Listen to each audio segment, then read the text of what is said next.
તો જય દ્વારકાધીશ મિત્રો, નવા યુટ્યુબ વિડીયોમાં તમારું સ્વાગત છે. તો આજે મારો બર્થડે છે. આ છે મારા મિત્ર કનાભાઈ, જે આપણને આજે કંઈક સ્પેશિયલ કે યુનિક થાળી બનાવીને શીખવાડશે.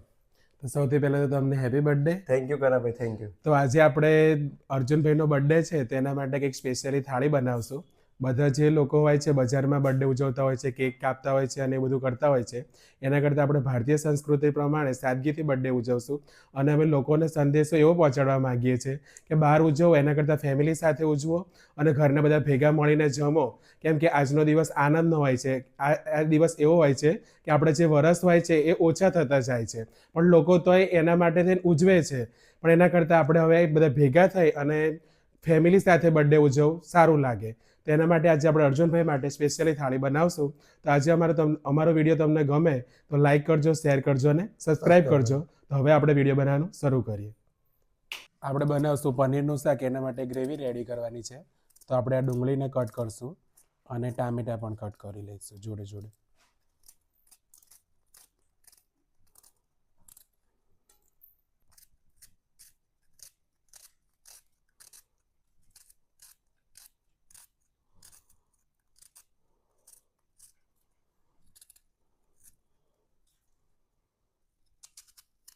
આપણે ગ્રેવી બનાવશું એના માટે કઢાઈ લીધી છે. હવે તેલ નાખશું.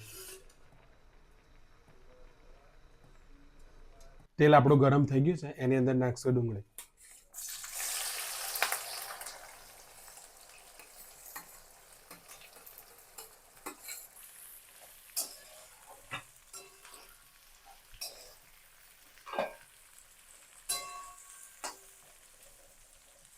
એને થોડી વાર માટે શેકાવા દઈશું.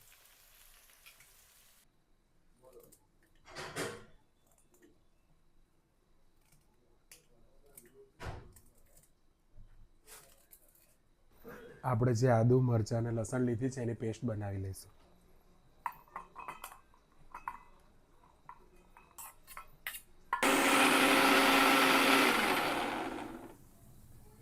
તો તૈયાર છે આપણે આદુ, મરચાં, લસણની પેસ્ટ. તમે જોઈ શકો છો કે આપણી ડુંગળી હવે શેકાવા આવી છે.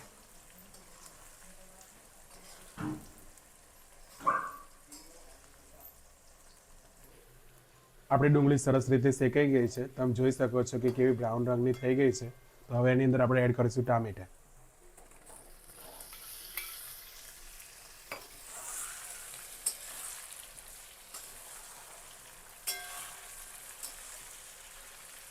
હવે આપણે આને મિક્સ કરી થોડી વાર માટે શેકાવા દઈશું. આપણા ડુંગળી ટામેટા શેકાઈ જવાય છે. એની અંદર થોડું નાખશું મીઠું અને કાજુ પણ એડ કરશું થોડા.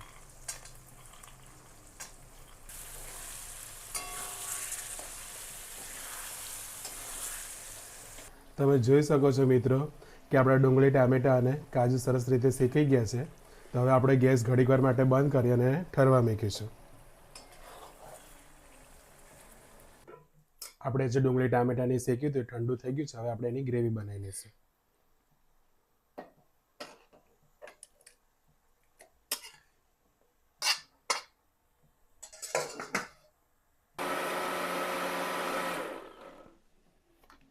આપણી પેસ્ટ બનીને તૈયાર છે.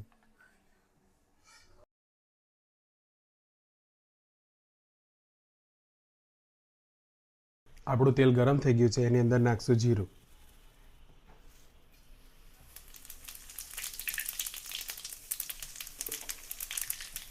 હવે આપણે જે આખા મસાલા લીધા છે, તજ છે, ઇલાયચી છે, બાદિયા છે, તમાલપત્ર છે અને સૂકા લાલ મરચાં છે, એ નાખશું અંદર.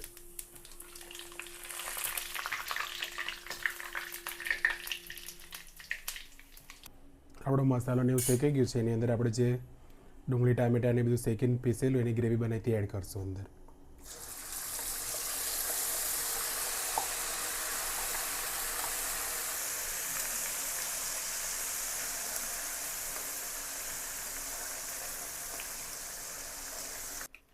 આપણી ગ્રેવી શેકાઈ ગઈ છે. એની અંદર આપણે જે આદુ, મરચાં, લસણની પેસ્ટ કરી તે એડ કરશું. આપણે આની અંદર સ્વાદ પ્રમાણે મીઠું નાખશું. જ્યારે આપણે ડુંગળીને ટામેટાને એવું શેક્યું ત્યારે અંદર મીઠું નાખેલું છે એટલે થોડુંક એડ કરશું. થોડી હળદર નાખીશું.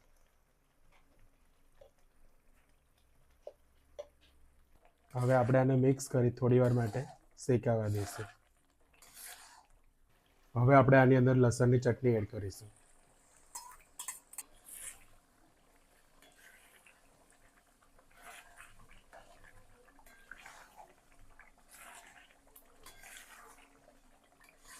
આપણે લસણની ચટણી જે નાખી તે શેકાઈ ગઈ છે. હવે આપણે જે અમૂલનું પનીર લીધું તેના ટુકડા કરીને અંદર એડ કરી લઈશું.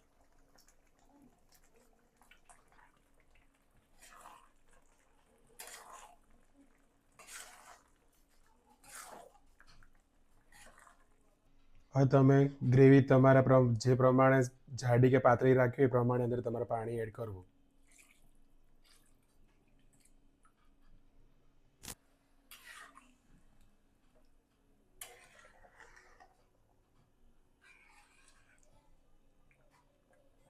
હવે આપણે આની અંદર નાખશું ધાણા જીરું.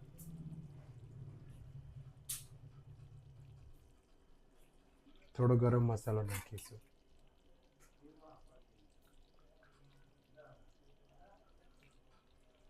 તમે જોઈ શકો છો મિત્રો કે ફાઇનલી આપણું પનીરનું શાક તૈયાર થઈ ગયું છે. હવે આપણે ઉપરથી નાખશું ધાણા.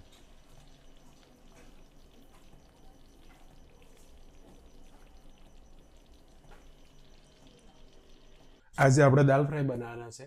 એના માટે આપણે મિક્સ દાળ લીધેલી છે. એની અંદર મસૂરની દાળ છે, મોગરની છે, અડદની છે, ચણાની દાળ છે, તુવેરની છે. તો હવે આપણે દાળને ગરમ પાણીમાં પલાળવા મૂકીશું થોડી વાર માટે. હવે આપણે દાળ બાફવા મૂકીશું. એની અંદર પાણી લીધું છે. હવે દાળ અંદર એડ કરશું.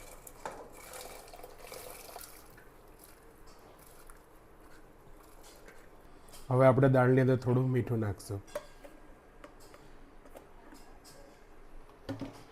થોડી હળદર પણ એડ કરશું. હવે કુકરનું ઢાંકણ બંધ કરી 5 થી 7 વિસલ વગાડી લઈશું.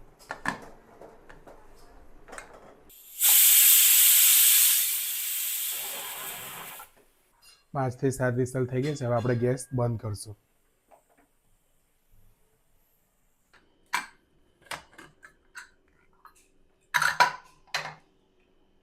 તમે જોઈ શકો છો કે આપણી દાળ સરસ રીતે ઓગળી ગઈ છે. હવે આપણે દાળનો વઘાર કરી લઈશું. તપેલીની અંદર નાખશું થોડું તેલ.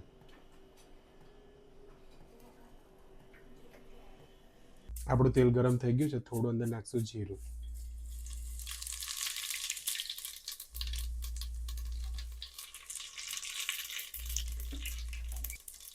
એની અંદર નાખશું ડુંગળી.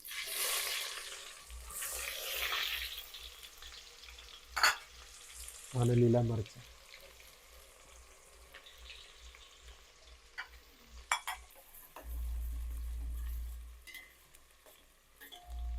ડુંગળી અને મરચાં આપણું શેકાઈ ગયું છે. અંદર એડ કરશું ટામેટા.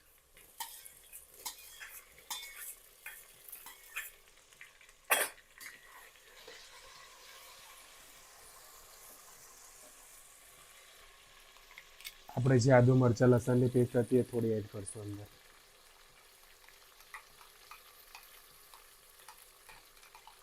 આપણે દાળ બાફવામાં મીઠું નાખી એટલે સ્વાદ પ્રમાણે અંદર મીઠું એડ કરશું. હળદર પણ નાખી હતી એટલે જે પ્રમાણે જરૂર એ પ્રમાણે હળદર નાખીશું.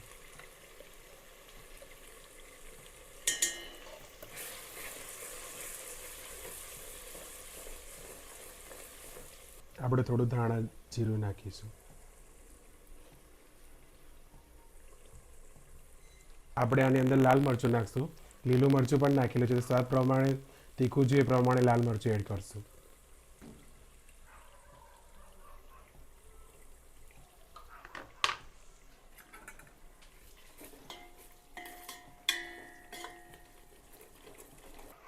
હવે આપણે આની અંદર દાળ એડ કરશું.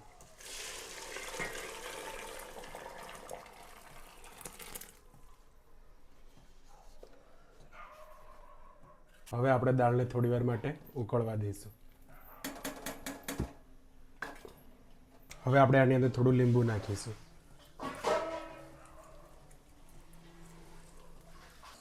આપણી દાળ સરસ મજાની ઉકળી ગઈ છે. હવે ઉપરથી નાખશું ધાણા.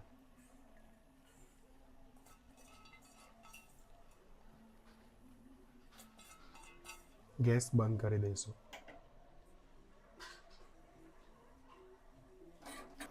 હવે આપણે ભાત બનાવશું. એના માટે ગરમ પાણી થવા મૂકી દઈશું ઘડીક વાર તપેલામાં. આપણું પાણી ગરમ થઈ ગયું છે, એની અંદર થોડું તેલ નાખીશું. પાણી આપણું ઉકળી ગયું છે. હવે ચોખા આપણે જે ધોઈને રાખીએ તે અંદર એડ કરશું.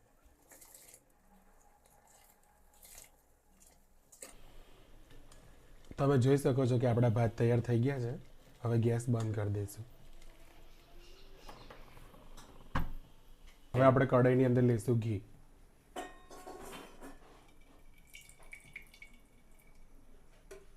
હવે આપણું ઘી ગરમ થઈ ગયું છે, એની અંદર નાખશું જીરું.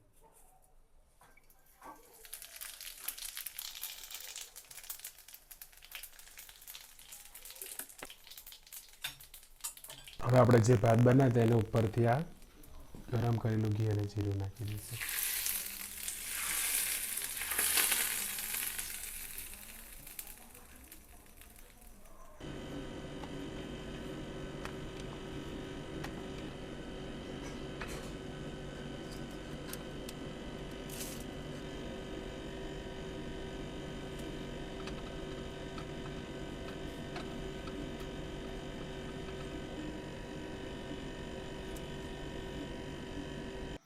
તો અર્જુનભાઈ, તમારી બર્થડે નિમિત્તે જે સ્પેશિયલ થાળી અમે તૈયાર કરી છે, તો એની અંદર છે ચૂરમાના લાડવા, પાપડ, છાશ, રોટલી, પનીરનું શાક, દાલ ફ્રાય, જીરા રાઈસ અને સલાડ.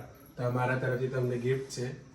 હવે આપણે જમવા બેસીશું. તો તમને કેવી લાગી મારી થાળી? થેન્ક યુ કનાભાઈ, તમે ખૂબ જ મહેનત કરી અને આજે સ્પેશિયલ થાળી બનાવી છે. તો આપણે મિત્રો સાથે અને ફેમિલી સાથે જમી લઈશું.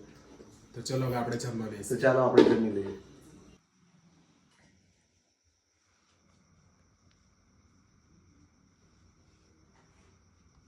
તો અર્જુનભાઈ, આજે તમારી બર્થડે હતી અને મેં સ્પેશિયલ થાળી બનાવી છે, તો તમને કેવું લાગે છે જમવાનું?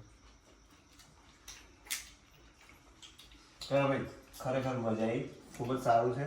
અને આપણા મિત્રો પણ આવેલા છે, તો આપણે એમને પણ વાત કરીએ. કેવું લાગ્યું અનિલભાઈ તમને? એકદમ જોરદાર, ખૂબ સરસ, ખૂબ સરસ. ધરમભાઈ, બહુ તમને? સરસ અને બહુ સરસ આનો સ્વાદ છે. અને કનાભાઈ, ખરેખર આજે જમવાની ખૂબ મજા આવી. તમે આટલી મહેનત કરી અને ભાઈબંધો પર જમવા છે, એમને પણ ખૂબ મજા આવી. અને તમે મારા જન્મદિવસને આજે સ્પેશિયલ દિવસ તરીકે ઉજવ્યો છે, તો તમારો ખૂબ ખૂબ આભાર. Thank you.